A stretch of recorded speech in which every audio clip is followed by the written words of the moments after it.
Hi, this is John Ondo for Marketing, Media, and Cupcakes. And before we get into today's episode, I just want to say thank you so much for listening. We're back after being gone for over 4.5 years.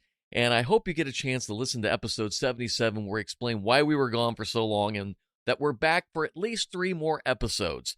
Angel and I are big supporters of entrepreneurship, and we love small businesses and faith-based businesses. And we just want to encourage you through our podcast each week. What's going to determine if we continue with more episodes will be the response. Subscribe to us on your platform. Send us an email at john@ondomedia.com. That would help us know you're listening and you want more episodes. So thank you so much, and let's get into today's episode. He asked me the other day if I was about to squirt on my cupcakes. He's like, "You about to squirt?" And I'm like, "You mean ice?" Yeah. No, they're not. We're not. You ready have yet. that big squirtable bag. Yeah. Yes. That you use, which prefer piping bag. Yeah. This is the small business podcast that is sweeter than all the rest. Marketing, media, and cupcakes. This is episode 22 of Marketing, Media, and Cupcakes. I'm John Ondo, along with my beautiful wife, Angel. Hi there.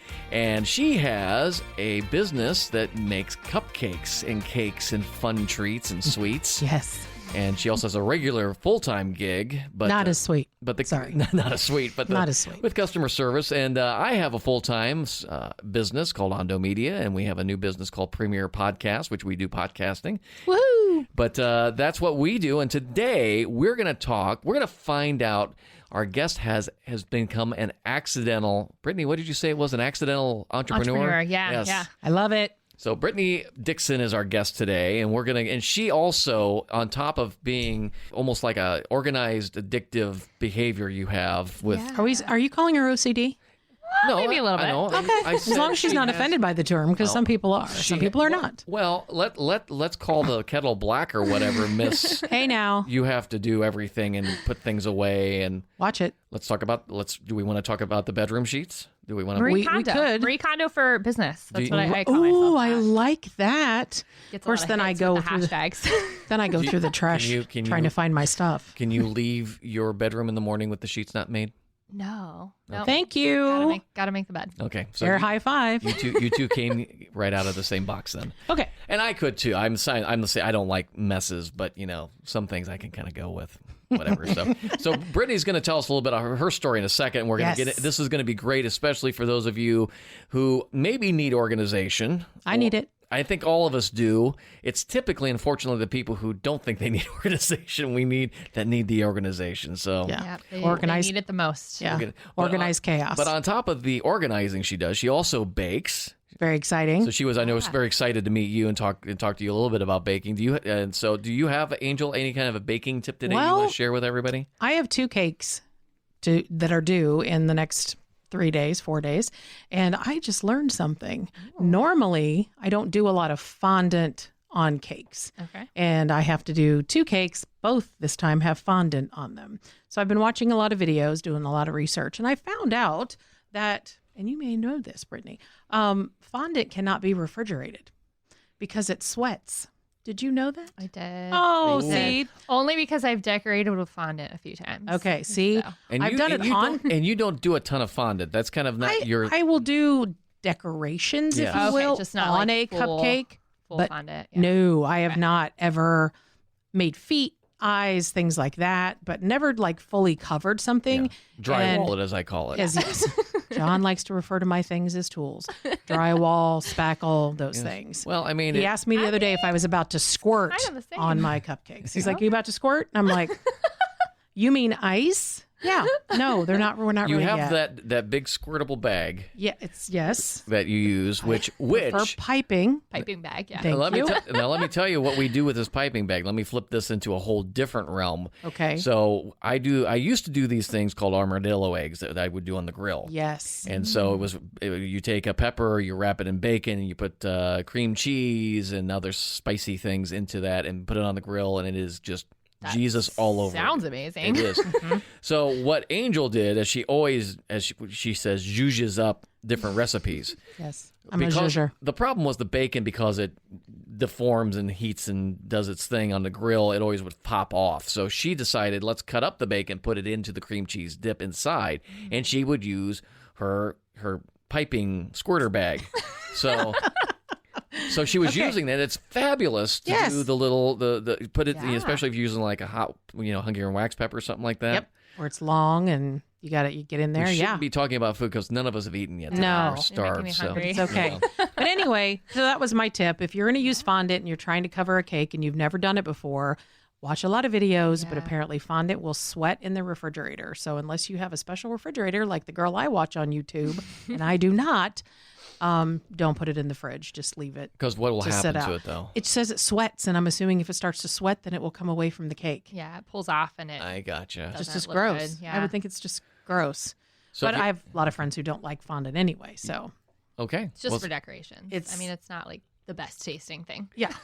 well, and that's No, This is true. they do have marshmallow fondant. Yes. Marshmallow fondant's pretty good. And I have made my own fondant before out of marshmallow because I needed some and I didn't have any white. And I was like, son of a nutcracker. And I looked it up and boom, I yeah. made it. Yeah. So Awesome. it worked these- out. See, this is what happens. So Brittany is also Yes. a podcaster. We're not here to talk about fondant. Well, no, Talk I to just- Brittany. We can totally talk about Well, fondant. because you talk about whatever you want. This is, we're just glad to be here and doing our thing and everything. But Brittany is also a podcaster. She has the Process for Profit podcast. Say that really fast. You can't. I've tried. Wow.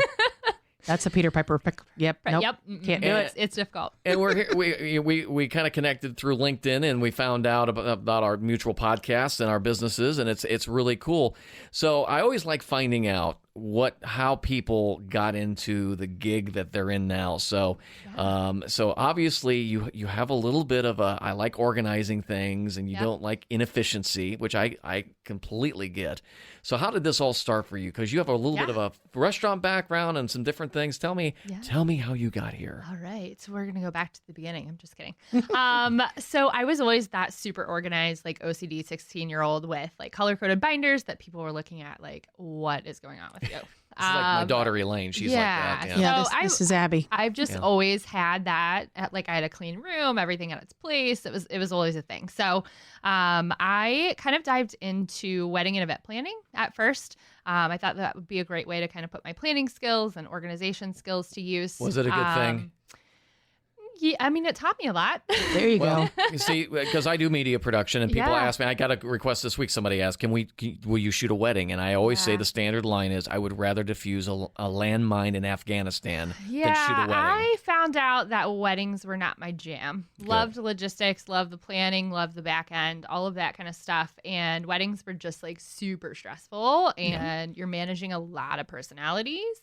It's a lot of nights and weekends. Yeah. And I was like, maybe not. No. Nope, that's not going to work out. So I had an internship with a wedding planner here in Columbus. And then essentially I found a full-time restaurant job doing a similar thing. Okay. So I had a restaurant background. I had worked in restaurants pretty much since Now, I was 16. Do you have a degree or something in planning or restaurants or anything? Or No, I actually didn't even finish my bachelor's degree. I went for communications and decided I didn't need it anymore. She's like me. Good for you. I don't have a degree of any kind either. I mean, that's I do awesome. have some certificates. I got a certificate in wedding and event planning through the Sheffield School in New York and did the whole thing, but not that really means a whole lot now, it right? sounds impressive. Sounds really cool. And I've got some like project management basic certifications, but no, didn't finish a degree. I actually worked for a corporate restaurant here locally.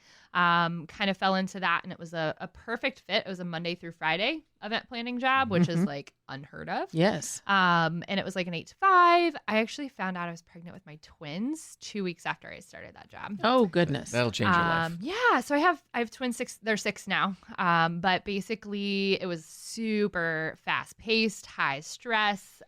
We did about 3,000 events a year at the my restaurant. goodness. Between I thought at in-house. first you were talking about the twins, but you're talking about the job that was the high Yeah. stress. Okay, I very mean, good. Wow. But yeah, 3,000. so we did a lot of in-house events, big, huge catering orders. And it was just, I mean, it was a restaurant job, high stress, lots of turnover.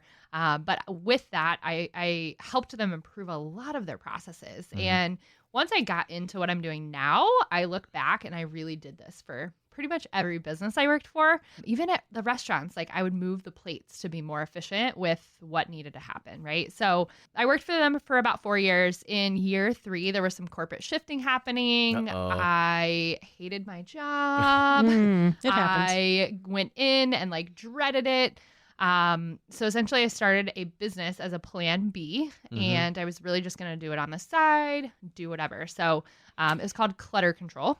Very cool. So I was like, cool, I'm going to go organize people's houses. So I you're feel like just that's a thing. So you're still working full-time, doing Yep. the restaurant thing, hating it, and then you start a little, and that is so common of a thing. I was working huge. a job that was not very, I didn't like it. I didn't hate the people, but I just knew this wasn't working. And the same thing, I started my Ondo Media as a side thing. Yep. With intentions of it going full-time. Now, did you think this was going to be a full-time gig? I never really had intentions of full time. I mean, I have no family that are entrepreneurs. None of my family went to college. Like me, even just going to college was a huge thing, let alone starting a business.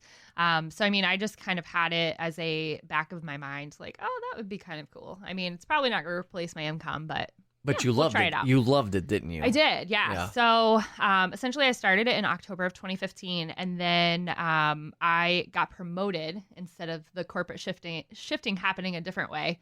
So I got promoted to sales manager, which meant more responsibility and more hours and more stress. And more like I had to hit bigger sales goals and all of these different things. So more hate is what you're saying. Pretty much, yeah. Yeah. Started to resent going in. Love the people that I worked with, but did not love the corporate. And you're a mother of atmosphere. twins, and you've Well, yeah, got that too. your husband and everything, and you Just got that. it's just that stuff. No big deal. Yeah. No big deal. When baby's at What the home. heck? So essentially, I worked for them for about 9 more months, and I had really big sales goals to hit. So I did some things that were a little out of the box that they had never done before. They were working really well. Well, I thought they were. I was making them a lot of money, but they didn't like that they were ways that they had never used before. So yes. essentially, I had a sales manager above me that if it wasn't her idea, it wasn't a good idea. Neat. I've never heard that before. That you're speaking strange things I've never heard of in For my those life. of you who haven't listened to John to enough, he is joking. Sarcasm. That's the right word. Sorry. Continue. So essentially, I just kept pushing buttons and doing these things because they were working extremely well. But there came a point that they would rather just not do that and deal with the pushing of the outside of the box kind of thinking. So I got let go, had all my eggs in one basket. I was making really good money for not having a degree or any kind of experience. And then I made nothing. Ta-da. And But you still had your side thing kind of there, right? So, I mean, I had an LLC, and a website. I didn't know Woohoo. what the heck I was doing, but so yeah, I mean, luckily I had my husband to support me like financially. Right. We had to cut back and all of those things, but I actually had a organizing client within 2 weeks of getting fired. Nice. And this is, I Yeah. think, something we've talked about, and when we have different entrepreneurs on, you hear this story, and it's so similar where something happens, there's a jump off a cliff moment. Either you decide to do it or somebody pushes you off a cliff and fires you. Yep. And you end up thinking, my God, what a great moment that was, because now I get to do what I like. Yeah. And you're forced to build something out of nothing. Yeah, I mean, looking back, it was the best thing that ever happened. At the time, I didn't think that. Sure. Yeah, I would imagine not. But it was honestly like I would have stayed there and hated my job and did the 9 to 5 and so best thing that ever happened. So I started organizing people's houses. I am in the Columbus Mothers of Twins Club. So Fun. that was the first place I went. I was like, you have twins. I know you need your house That's got to be a organized." great market. Very cool. So did that go well? It did. I had my first client within 2 weeks. She was raving reviews. She had posted in the Facebook group, got quite a few other clients. But my whole thing was I didn't know how to run the business to have consistency in income or the marketing or like any. Well, that's what I was any going to of ask. that When you stuff, say run the business, what is that? Was it the marketing and the air? I mean, all of it. All I had of to it. learn how to create invoices and how to track time. Like I had to learn all of that stuff, like anybody that's starting a business. But I wanted to do it faster because it needed to replace my income. So essentially, I looked for a business coach, found that person online. At the time, I didn't know what Facebook retargeting was, but I got retargeted with all of these ads for coaches and consultants and online business owners.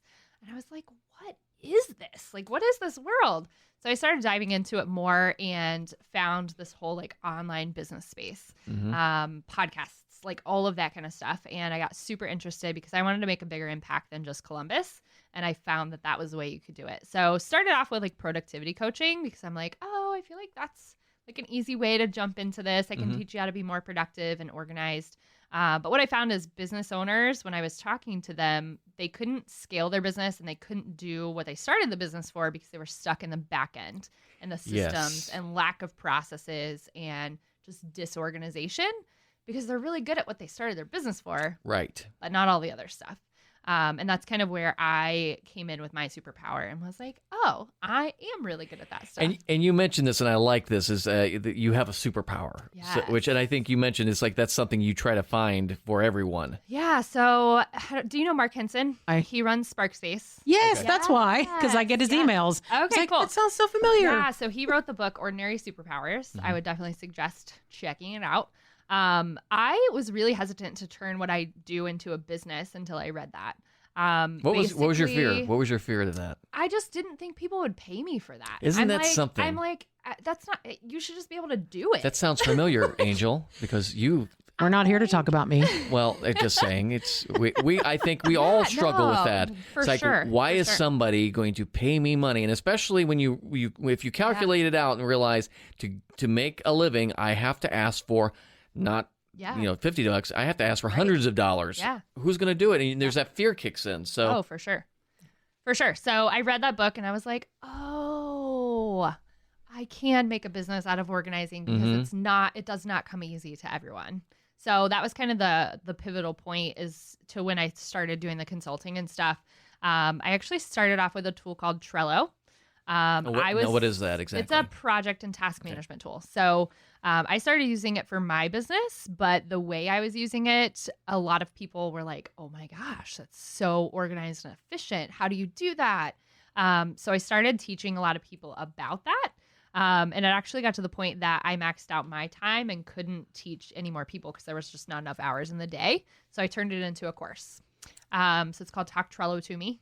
And it essentially gives them all the templates, all the videos, all the training. And that was how I was able to leverage my time because I could say, hey, instead of you coming to me for 4 hours or 8 hours, like go watch this course. And then if you need additional help, I can help you with that. So then it kind of transformed into what it is now. I'm doing the podcast and more content and the workshops and all of that kind of stuff. So That's amazing. yeah. So I essentially went from organizing events to organizing houses to organizing businesses. So That's pretty cool. that's the short version. So is Trello something that someone, again, this isn't my full-time thing, Yeah. but can you still use it for something as small as that? For sure. Okay. Yeah, And so I use what it for my is it? family stuff. Okay. So like, what is it? Yeah, so it allows you to add tasks in and put due dates to them. Okay. And then keep track of like checklists and subtasks or pictures or attachments. Okay. So some of the things I keep track of is like the stuff you need to check at your house monthly, like the different stuff around the house Okay. and projects. And as far as the business, like weekly tasks that I need to do every week. And it's a reoccurring thing. Okay. Or yearly check-ins or whatever that looks like. So it's really just to house, it's like to take everything out of your brain and dump it into something you can turn into actionable items. Okay. Yeah. Very cool. To me, it's always been a little bit of a challenge because I work I always think everybody works in a little bit of a creative world. No one's really just doing widgets, on an assembly line, because even then you've got to be creative in how you do things. Yep. But is it hard? Because I know a lot of us, especially the creative types, sit back and say, "I don't want to be managed. I don't want to." There's almost I don't want to. I don't want to have a process because I want to be free to think and Yeah, absolutely. So how does that work? Because you're creative too. So so how do you sell that to somebody like me who's like, if you come to me and says we need to start processes, I'm going to start like oh yeah right. Yeah. We're not doing that. Honestly, having processes and plans in place allow you to be so much more flexible because you know what you have going on and you know that it can be moved if needed if you have a plan. Now, if you're just flying by the seat of your pants and you're like, oh, I got to move this thing. Oh, wait, that messes up this. And it's like this whole trickle effect. So really planning and having organized stuff in place allows you to be a lot more flexible because then you know exactly what your strategy is and the things that you're working on and the tasks that have to be completed at specific times.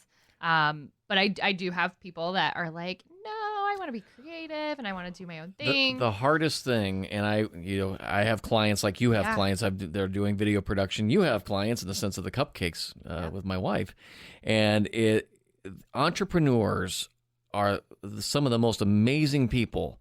But they can be some of the most difficult people because they like to just run. And I got 2 or 3 friends that are good entrepreneurs, and I'll say, here is that list, and I'll give them all that stuff nice and organized, and then 2 weeks later, I get a call.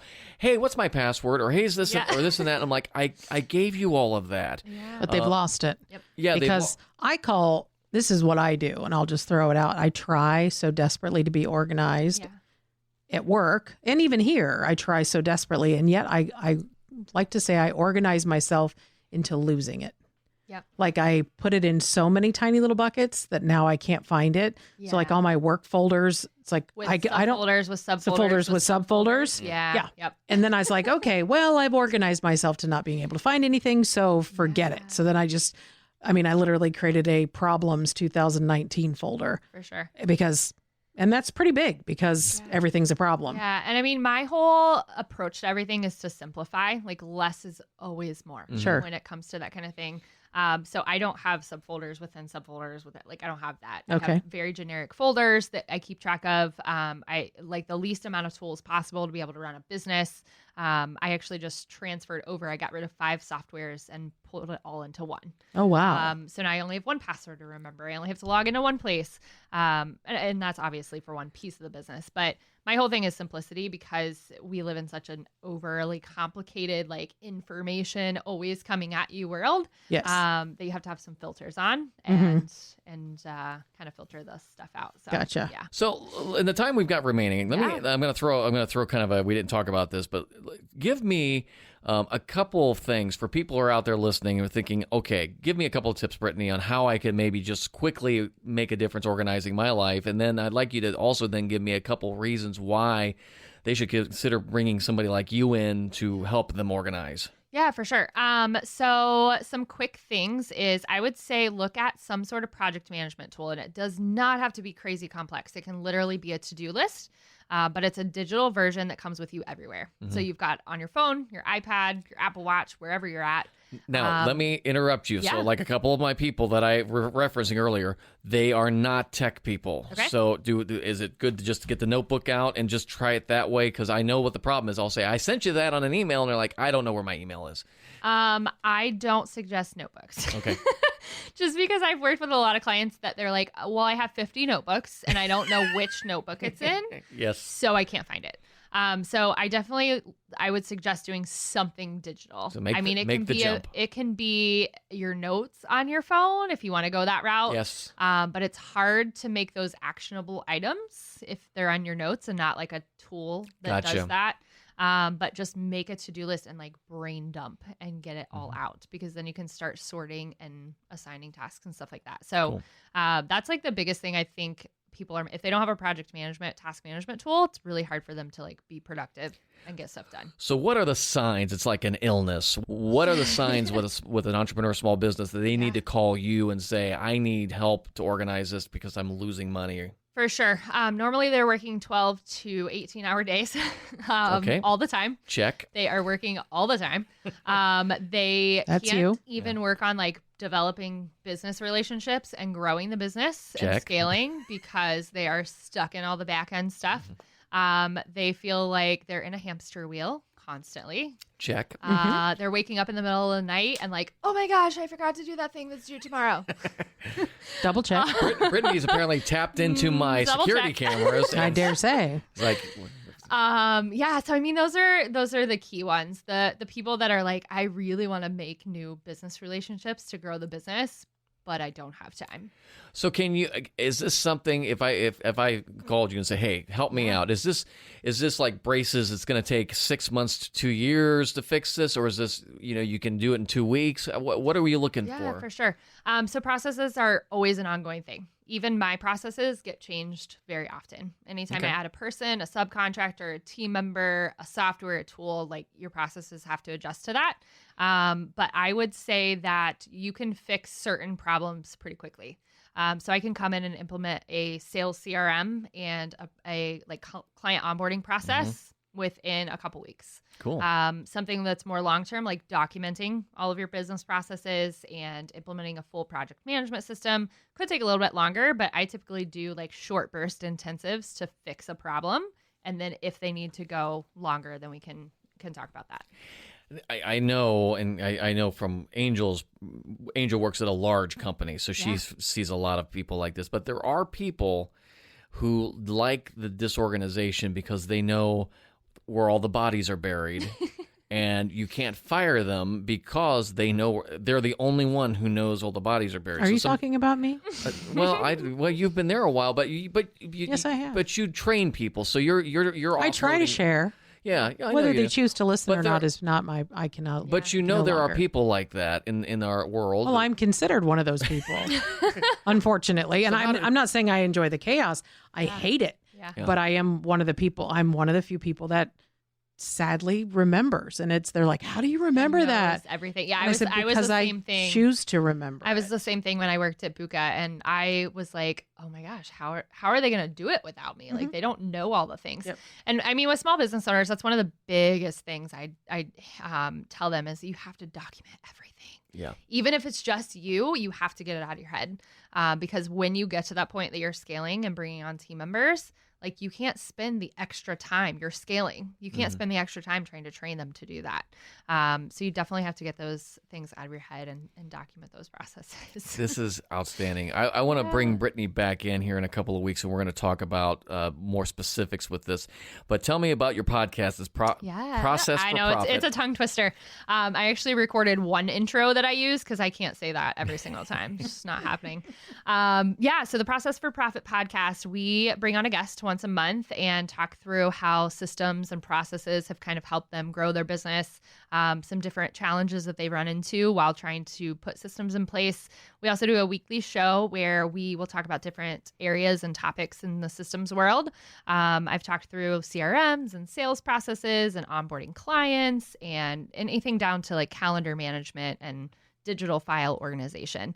And then we do a productivity power up on Thursdays where we'll do like productivity hack to help you save some time. And that's a shorter podcast. It is. It's just a 5-minute. That's cool. We tried it out in season 1, so we're going to kind of look at statistics and see if we're going to bring it back for season 2, just because it's a lot of extra recording and things. But you got to be minimalist. You got to cut it down. I know. I'm cutting back, simplifying, just doing the one show. But they're short episodes. They're 20 to 30 minutes because most of my people are busy entrepreneurs that need quick information. So very cool. What's your website? People can find out more about your stuff, because you do talks and you. I do. Yep. Yeah, a lot of different ways you can connect with Brittany, and she can help you out if you're looking for this, or if you know, maybe it's not you, maybe it's somebody you know. Yeah. Like those. I'm asking for a friend. Like those Viagra commercials. I'm not asking for me. I'm asking for a friend. Exactly. I love it. Yeah. Website is processforprofit.co. I'm on all the social media platforms. It's actually brittanyandco.consulting for those. Are you on TikTok?